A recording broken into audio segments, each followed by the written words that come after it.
Kenapa kok kuliah di hukum? Kok mau kuliah di hukum? Memang kamu salah apa? Pengen ngukum orang. Kenapa jurusan hukum? Jujur fun fact-nya dulu pas SMP suka PKN, Pendidikan Keluarga Negara. Oh iya PKN. Tapi sekarang udah nggak suka sih. Hah? Kok bisa? Dari tadinya suka PKN nih, pas hukum jadi nggak suka? Karena mungkin awalnya itu pendidikannya akan panjang gitu kan Kak. Tapi nanti setelah itu mungkin lebih mudah gitu kayak nggak tinggal juga sih, tapi kayak tinggal bikin ini dapat apa terus gitu. habis itu duitnya ngalir terus. realistis. Semester 1 jujur santai banget Kak. Karena kita cuma dapat 17 SKS pas semester 1. Oke. Jadi itu banyak waktu free, kadang tuh masuk kuliah cuma sehari satu matkul terus udah. Cuman mungkin semester 1 itu sibuknya makrab gitu ya Kak. Karena kan baru join kepanitiaan organisasi gitu ada makrab. Semester 2 gimana? Waduh, semester 2 jujur beratnya itu karena kita udah mulai ngambil mata kuliah yang ini hukum banget nih, kayak hukum pidana. Yang bikin beratnya pas semester 2 itu mungkin karena pas ujian itu nggak ada waktu jeda gitu Kak, jadi berturut-turut gitu. Jadi kayak ya lebih sedikit capek semester 2, cuman ternyata semester sekarang lebih capek lagi. Kira-kira kalau disuruh ngulang kehidupanmu dengan kamu contoh apply jurusan apa aja itu nanti bakal tembus gitu. Bakal ngambil jurusan hukum lagi nggak? Bakal sih Kak. Kenapa?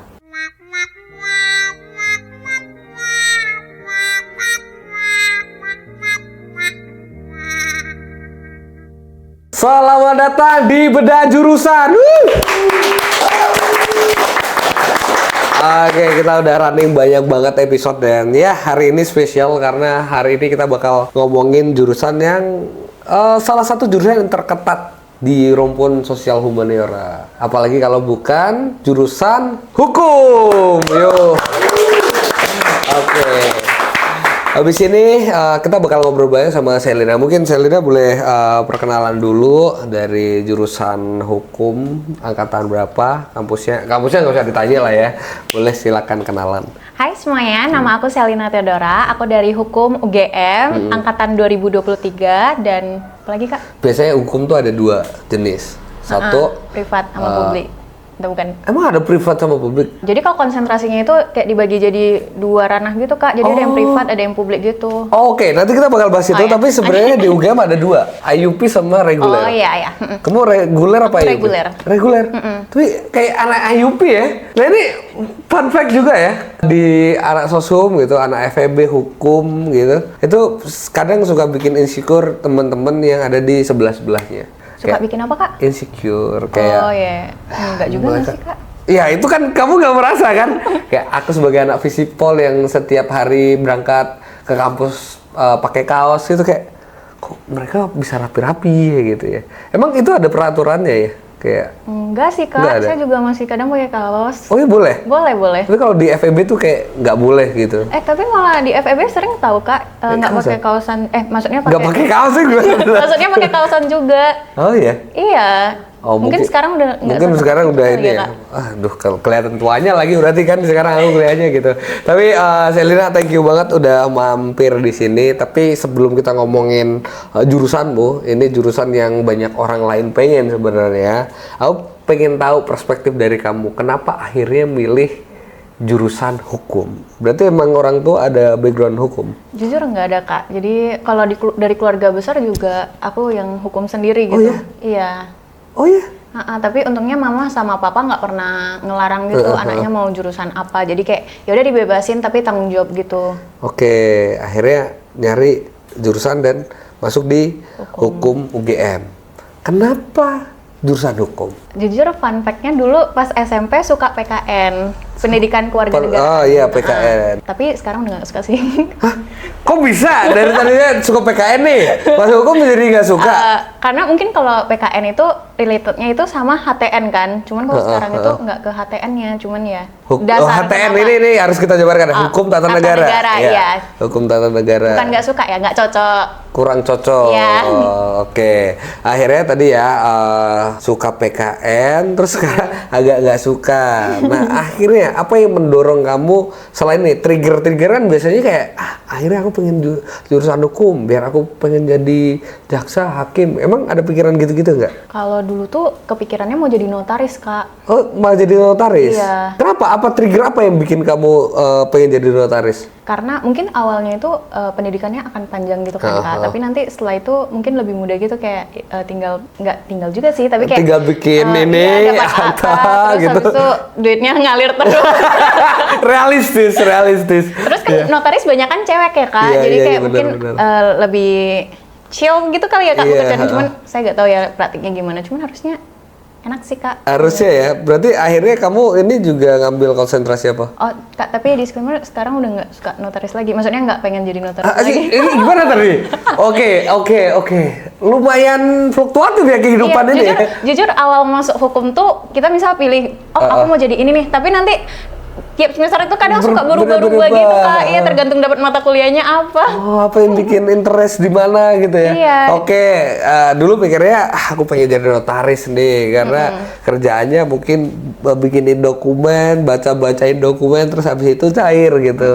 Oke, akhirnya sekarang masuk di hukum UGM. Ini sedikit jokes ya. Kenapa kok kuliah di hukum? Kok mau kuliah di hukum? Memang kamu salah apa? Pengen ngukum orang, nggak bercanda, Kak. Bahaya banget. Oke. Ya itu jokes, teman-teman. Tapi kembali lagi ke topik ya. Dan kamu asalnya dari Batam, Kak. Batam, Kepulauan Riau.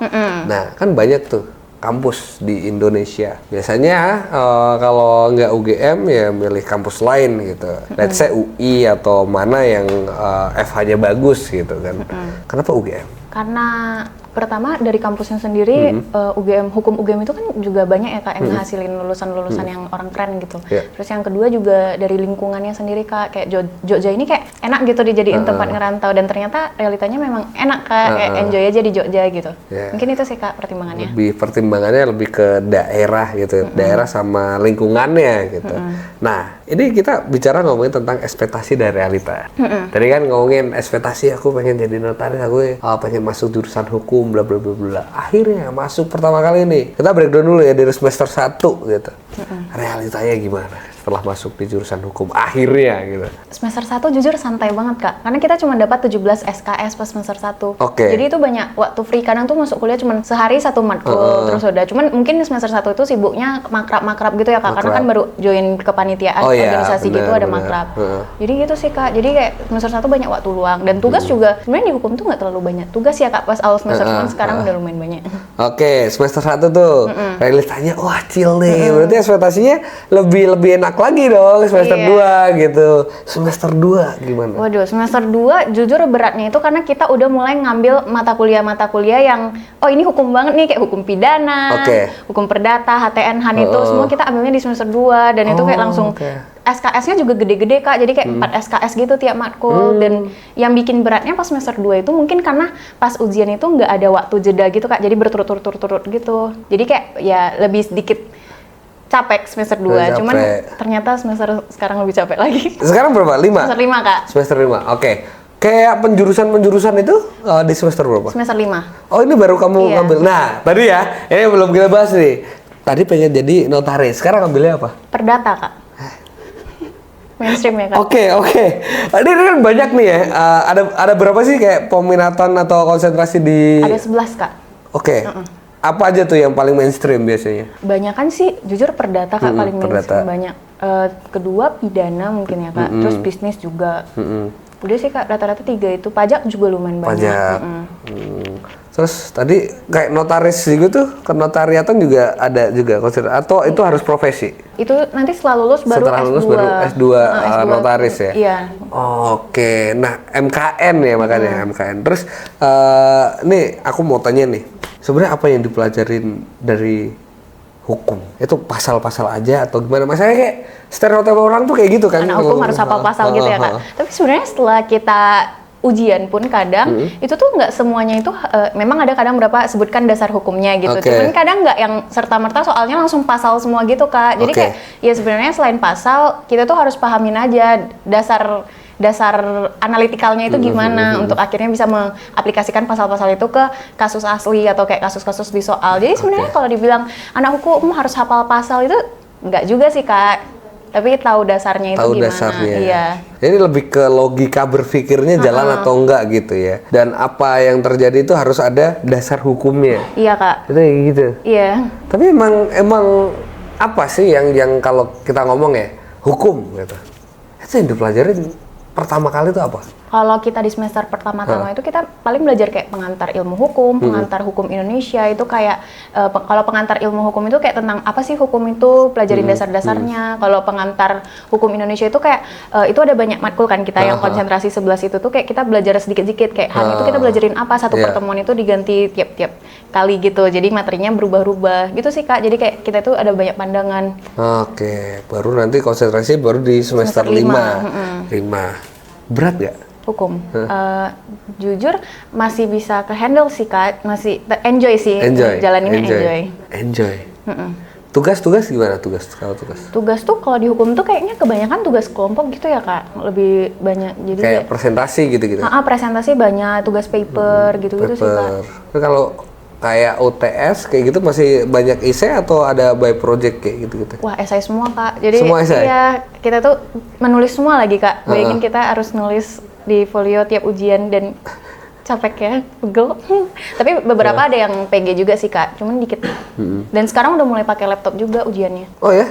Itu untuk kayak mata kuliah yang gimana tuh kalau pakai laptop? Biasanya kalau yang ujiannya PG gitu udah mulai pakai laptop Kak. Jadi mata kuliahnya biasanya yang pakai laptop tuh hukum bisnis.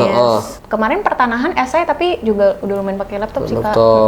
Sebenarnya nggak ada kategori ini mata kuliahnya selalu pakai laptop gitu sih Kak. Cuma mungkin yang akan lebih mudah untuk dikoreksi kalau pakai laptop kali ya. Sebenarnya ya, karena setiap tangan manusia itu menghasilkan coretan yang berbeda gitu. Kadang dosen juga pusing kan baca tulisan kita gitu. Karena juga nggak tahu ya, aku pernah dengar dari dosen, salah satu dosen, ya kalau kalian tulisannya udah jelek ya nilainya udah males sih, jelek sih gitu. Nah apalagi tulisanku yang kayak cekeran ayam gitu ya. Oke, kita balik lagi ke topik awal gitu. Akhirnya ngomongin stereotip anak hukum, stereotip orang-orang yang ada di hukum gitu. Itu emang bener ya, anak-anak hukum itu ketika lulus udah pasti bisa dapat kerja gitu. Itu tuh bisa, karena hukum tuh luas ya Kak sektornya, tapi ya kayaknya kembali lagi ke orangnya nggak sih Kak. Cuman harusnya bisa karena hukumnya bisa masuk ke sektor mana aja dan banyak gitu, kayak semua tempat itu bidang butuh hukum gitu. Iya. Dan pilihan karirnya sangat luas. Oke, berarti nih tadi ya kamu akhirnya sekarang ngambil perdata. Boleh dijelasin nggak apa sih kayak perdata, apa itu pidana gitu? Kalau perdata itu lebih ke hubungan orang antar orang gitu Kak. Kayak misalnya saya sama kakaknya buat kontrak nih. Nah itu nyangkutnya ke hukum perdata kalau kakak ngelanggar kontraknya gitu-gitu. Itu jadi, maksudnya hukum perdata. Kalau hukum pidana itu kayak misalnya kakak ngelanggar dan menyebabkan terganggunya ketertiban umum gitu, kayak kakak bunuh orang, amit-amit tapi Kak. Terus jangan. Okay. Yang ya nyangkut kepentingan umum itu ke pidana. Itu sih Kak. Tapi kalau banyak sih sebenarnya hukum tuh ada hukum internasional juga, ada hukum administrasi negara itu kayak kita mengawasi gitu tindakan-tindakan dari aparatur negara, terus ada hukum tata negara, terus ada banyak Kak macam-macam hukum pertanahan juga ada, agraria gitu. Itu kalian dapat di semester awal-awal kan? Kalau tergantung Kak, ada yang 6 tadi itu di semester 2 hukum perdata, pidana yang basic gitu, HAN, HTN. Tapi kalau yang udah mulai ada kompleksnya kayak bisnis itu di semester 3. Jadi kita ada mata kuliah yang harus kita ambil dulu untuk bisa ambil hukum bisnis kayak perdata. Kalau nggak salah mata kuliah persyarat bisnis itu perdata sama apa deh? Perdata deh kayaknya Kak. Oke, kita breakdown. Kita balik lagi di awal tadi kayak aku tanya kamu hukum apa? Internal, eksternal. Apa sih tadi ngomong apa? Privat publik. Privat publik. Itu gimana tuh? Itu tuh sebenarnya kayak misal hukum perdata itu kan privat, terus perdata privat. Terus agraria mungkin maksudnya privat kali ya. Tapi kalau publik itu kayak yang pidana, terus HAN, HTN, mungkin itu lebih ke publik gitu. Jadi yang tadi ya base-nya adalah ketika ini menyangkut kepentingan umum itu bisa masuknya di publik. Kalau yang bisnis gitu-gitu? Bisnis mungkin lebih ke privat kali ya. Ya private ya. Terus kita ke ini aja deh, lingkungan di UGM. So far gimana lingkungan belajar di UGM tuh? Seru sih Kak, teman-temannya semua juga suportif dan baik-baik juga sih. Tipikal orangnya itu lebih kompetitif atau lebih kayak kolektif gitu? Kalau di lingkungan saya kolektif sih Kak, jadi kayak kalau misalnya kita UAS atau UTS itu banyak kan juga belajar bareng, share-share catatan gitu, jadi udah normal gitu, jadi kayak nggak ada yang, ih nggak boleh nih catatan aku aja, kamu nggak boleh dapet gitu, jadi kayak ya udah, jadi kita nggak ada yang sendiri-sendiri, jadi kayak masih ada suportif dan saling kolektif gitu. Ada nggak tipikal orang yang bilang, aku nggak belajar, tiba-tiba dapat A gitu? Waduh, kayaknya harusnya ada, Cuma lebih banyak yang kolektif tadi ya. Terus kayak ini, kan kamu juga kalau nggak salah pernah menang ini juga ya, Legal Opinion and Contract Drafting Hukum. Nah itu tuh gimana? Boleh ceritain nggak? Ceritain dari segi mananya Kak? Dari awalnya, akhirnya kok kamu interest dan kamu pengen ngambil itu, dan akhirnya juga menang gitu. Jadi awalnya itu lomba pertama yang aku ikutin tuh kontrak drafting Kak. Jadi itu kita kayak buat kontrak, ada kasus posisi, terus kita buat kontrak untuk kedua belah pihak. Gimana caranya akhirnya kita bisa membuat kontrak yang ngedukung kepentingan antara kedua belah pihak. Cuman kurang beruntung Kak pas tuh nggak masuk ke tahap final. Terus akhirnya ikut legal opinion, cuman masih kayak skala kampus dulu, dan alhamdulillahnya dapat juara kan Kak. Terus akhirnya kayaknya seru nih ikut lomba, jadi mulai coba deh lomba-lomba yang lain. Tapi lebih banyak kan legal opinion sih Kak. Legal opinion. Jadi itu kayak kita memberikan opini hukum gitu, ada kasus posisi, terus kayak ada klien, kita anggapannya ya kayak ada pihaknya yang ngalamin masalah hukum, dan gimana caranya kita menyuplai, oh kamu langkah hukum yang harus kamu ambil tuh gini loh gitu.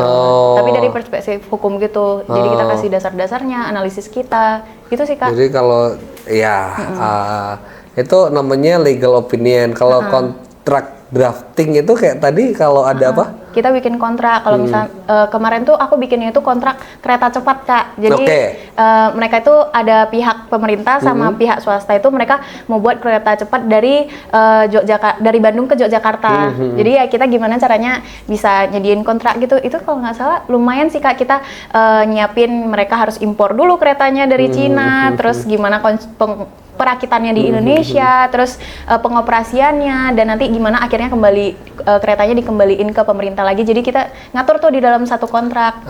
Jadi ya gitu sih Kak mungkin. Itu biar bisa menguntungkan tetap kedua belah pihak ya, nggak merugikan. Nah, ini ngomongin tentang aplikatif nih. Sedikit kita berbicara tentang hukum in general gitu. Nah, ini kita nggak tahu ya. Akhirnya tadi kamu ngambil apa? Perdata. Mungkin ini ranahnya di pidana ya, kan suka ada kuasa hukum gitu kan. Nah, dalam tanda kutip kan, ini mah kuasa hukumnya dibayar buat ngebela ini gitu. Itu sebenarnya sistemnya gimana sih? Emang harus membela yang apa ya, yang menjadi dalam tanda kutip klien itu, atau gimana sih secara kerjaan tuh sebenarnya? Sebenarnya iya Kak, bukan misalnya kalau klien kita salah gitu, mungkin ya bukan, oh dia nggak salah, tapi gimana caranya agarnya kita mengurangi tuntutannya atau kayak membela kliennya di mata pengadilan gitu sih Kak. Jadi bukan kayak ini ya, wah ini dia nggak salah gitu. Tapi lebih ke, maaf Kak motong, lebih ke ngurangin tuntutannya aja biar nggak seberat itu, atau kayak karena kan banyak klien-kliennya mungkin awam gitu ya Kak di hukum gitu. Jadi mungkin kalau misalnya saya belum ambil PLKH pidana Kak, jadi kurang tahu peradilannya. Tapi kalau perdata itu nanti kan kalau misalnya tergugat itu dia harus ngajuin eksepsi jawaban gitu, habis diajukan gugatan kan. Dan mungkin kalau kliennya itu awam, nggak tahu nih gimana cara mekanismenya, dan sekarang itu kan pengadilan udah banyak online gitu kan Kak, record. Jadi mungkin di situ sih sisi kuasa hukum itu dibutuhkan. Jadi ya itu prinsipnya, itu keadilan itu tadi ya. Tetap harus memerhatikan keadilan. Terus bener nggak ketika sebenarnya dari anak hukum itu prospek kerjanya itu luas banget? Sebenarnya iya Kak. Ada nggak anak hukum yang kerjanya akhirnya nggak dihukum? Harusnya banyak juga sih Kak. Banyak juga hukum yang akhirnya jadi pengusaha gitu sih Kak. Cuman saya pernah dengar gitu, kalau kamu setelah kuliah hukum terus kamu jadi pengusaha itu kamu jadi tahu loh gimana caranya, tanda kutip karena kamu udah tahu hukum, orang nggak bakal ngebodohin kamu gitu. Cuman ya dengerin gitu. Ya karena bener sih. banyak banget ya. Kita ini sedikit cerita. Kita nggak usah ngomongin tentang pengusaha atau apa gitu. Dalam kita bekerja sama aja kan biasanya ada drafting MOU atau apa gitu. Kalau kita nggak ngerti dasar hukumnya atau ini kita nggak ngerti apa yang menjadi hak kita aja, kita bisa dibodohi orang loh kayak gitu. Jadi kayak gitu banyak loh orang-orang yang menggunakan format-format dalam tanda kutip hukum untuk mengelabui orang tuh. Ada gitu, dan aku hampir kena juga pernah. Waduh, gitu. Gimana tuh Kak? Ya, itu dengan menggunakan dasar-dasar hukum yang mungkin nggak semua orang familiar, akhirnya itu digunakan senjata untuk mengelabui dalam tanda kutip untuk kerjasama seolah-olah menguntungkan, tapi ternyata sebenarnya menguntungkan satu pihak aja gitu. Nah, aku biasanya kalau ada hal-hal yang masalah kontrak jangka panjang itu, aku selalu share ke teman-teman di hukum gitu. Oh ini nggak bisa ini gini. Akhirnya aku tahu gitu. Makanya bener sih ilmu hukum ini kalau tadi dibilang ya biar kita nggak dibodoh-bodohin itu setuju sih gitu. Jadi lanjut lagi. Apa manfaat setelah belajar ilmu hukum selain tadi kalau jadi pengusaha nggak dibodoh-bodohin? Manfaat dari segi apanya nih Kak? Apapun mungkin kayak aku jadinya habis ini ngerti nih ilmu ini akhirnya aku nggak apa gitu. Jadi kayak kan tadi kalau jadi pengusaha nih, wah akhirnya aku tahu nih ilmu hukum jadi aku nggak dibodoh-bodohin gitu. Atau di kehidupan sehari-hari aku bersyukur banget ya akhirnya aku belajar ilmu hukum jadinya aku gimana gitu. Ada nggak kayak gitu? Mungkin jadi lebih berpikir kritis gitu ya Kak, dan semua yang kita ngomong itu harus ada dasarnya, ternyata nggak boleh asal ngecap aja gitu. Misal kita pakai bilang apa gitu, oh pasalnya ini loh, jadi nggak yang dicap ngomong kosong gitu sih Kak. Jadi kayak apapun yang kita bilang itu argumentasi ya kamu harus punya dasar begitu. Ya kalau nggak ada dasarnya mungkin bisa jadi counter ke kita juga gitu ya. Kamu kan juga punya bisnis kalau nggak salah ya aku lihat ya. Itu apa Hoji crochet. Nah itu gimana tuh? Oh itu sebenarnya udah lama Kak. Jadi dari SMA gitu pas masa COVID-19 itu saya kayak iseng-iseng aja nih, bosan kan online school kan Kak pas itu. Jadi kayak ngerajut, terus akhirnya dijualin deh. Terus teman-teman itu pada lumayan suka. Jadi kemarin kan saya jualinnya masih di Batam gitu kan. Jadi ya udah kayak kirimnya lewat GoSend, Gojek gitu-gitu sih Kak. Nah, ini masih jalan berarti? Jujur karena semester ini udah lumayan padat ini sementara diberhentikan. Diberhentikan dulu. Tapi ya suatu saat pasti mungkin akan jalan lagi ya. Tapi keren loh kamu udah masuk di jurusan hukum masih bisa nyambi, masih ikut organisasi, masih juga ikut lomba itu oke sih. Sebagai anak sosum gitu, yang dibilang santai, setuju gak? Tergantung orangnya sih Kak, ngambil organisasinya atau lombanya banyak atau enggak. Kalau kamu tipikalnya kupu-kupu atau kura-kura? Kura-kura apa Kak? Kuliah pulang, kuliah rapat. Jujur saya nggak gitu banyak rapat lagi Kak, cuman mungkin lebih ke lomba sih Kak. Lomba. Tapi iya. Kuliah lomba. Apa yang menjadi saran kamu nih, kira-kira buat teman-teman yang pengen ngambil jurusan hukum? Lebih banyak research aja sih tentang organisasi-organisasi di hukum. Kan itu tuh banyak kan kita organisasinya ada apa aja gitu, kayak misal ALSA, DEMA. Jadi cari passion kamu sukanya hukum tuh di bagian apa. Misal kamu suka menulis, mungkin kamu bisa ambil Palapa. Kamu suka hukum bisnis, bisa ambil BLC. Masih banyak lagi sebenarnya organisasi-organisasi di hukum gitu. Terus itu sih Kak mungkin, jadi kayak jangan salah ambil organisasi gitu. Atau sebenarnya organisasi itu kita semester 3 masih bisa daftar sih. Jadi kan semester 1 itu kita masih meraba-raba gitu kan, benar. Ada apa aja gitu. Dan sekarang kamu semester ini ngambil apa aja? Organisasinya? Aku kebetulan ada 3. Jadi yang pertama itu Sparta, terus BLC sama ALSA.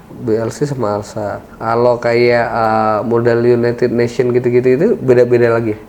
Itu tuh saya nggak ambil sih Kak, tapi kayak MUN gitu-gitu ya Kak. Nggak ambil Kak. Cuman itu menarik juga sih Kak. Tapi sih kayak peradilan semu gitu? Kayak Sparta Kak, tapi kalau Sparta itu, kalau Sparta itu bukan yang internasional, tapi dia kayak nasional. Kakak pernah dengar kayak NMCC gitu nggak sih Kak? Ya itu jadi kayak banyak moot court, lomba-lomba moot court. Kalau kamu tertarik yang jadi ngejalanin lomba-lomba peradilan semu, nanti ada kayak praktik peradilannya gitu, mungkin bisa ambil Sparta, seru juga. Oh gitu. Tapi bener nggak stereotip kalau anak hukum tuh pasti orangnya pintar ngomong nih gitu? Sepertinya iya, Kak. Sepertinya iya. Iya. Dan mostly anak hukum kayak gitu. Iya, kebanyakan memang vokal-vokal gitu sih, Kak. Tapi ya tergantung orangnya juga. Tapi kebanyakan yang saya nemuin di fakultas saya lumayan banyak yang vokal sih, Kak. Iya. Terus kalau aku introvert gitu, cocok nggak masuk hukum? Kakaknya? Contoh aku kalau orangnya introvert kayak teman-teman gitu. Sebenarnya cocok-cocok aja sih, Kak. Terus gimana nggak vokal dong? Jujur saya juga sedikit introvert, Kak. Oh ya? Iya. Tapi awal memang ada kayak overthinking gitu. Aduh, aku introvert kayak bisa nggak ya masuk hukum gitu. Tapi ternyata setelah dijalanin, so far so good sih, Kak. Masih enjoy dan masih enak juga. Yang penting dijalani aja dulu. Kita kan nggak tahu gitu kan. Dan ini pertanyaan terakhir. Kira-kira kalau disuruh ngulang kehidupanmu dengan kamu contoh apply jurusan apa aja itu nanti bakal tembus gitu. Bakal ngambil jurusan hukum lagi nggak? Bakal sih, Kak. Kenapa? Karena dari awal memang pengennya hukum, Kak. Dari awal memang pengen, nggak mau yang lain? Iya, daftarnya itu cuma satu pilihan, hukum aja. Oh ya? Dan kamu masuk jalur? SNBP, Kak. SNBP?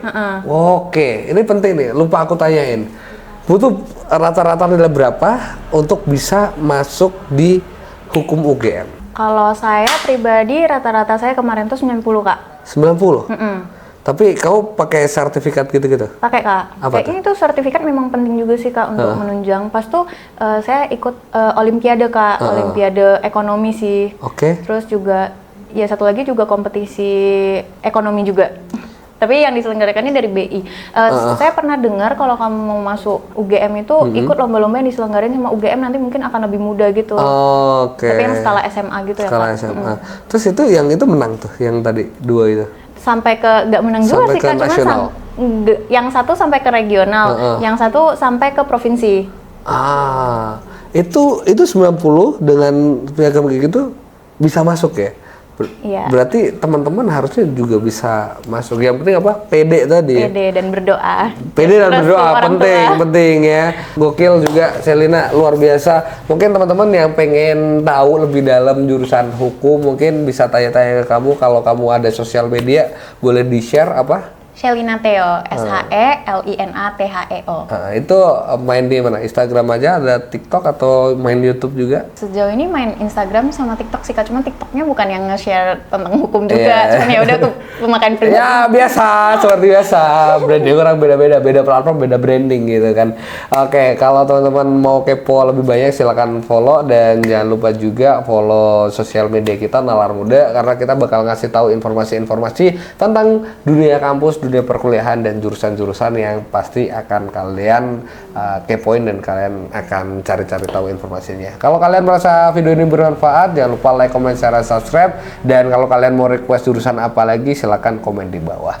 Gitu aja, thank you Selina sekali lagi. Kak. Sampai jumpa lagi di episode-episode selanjutnya. Bye-bye.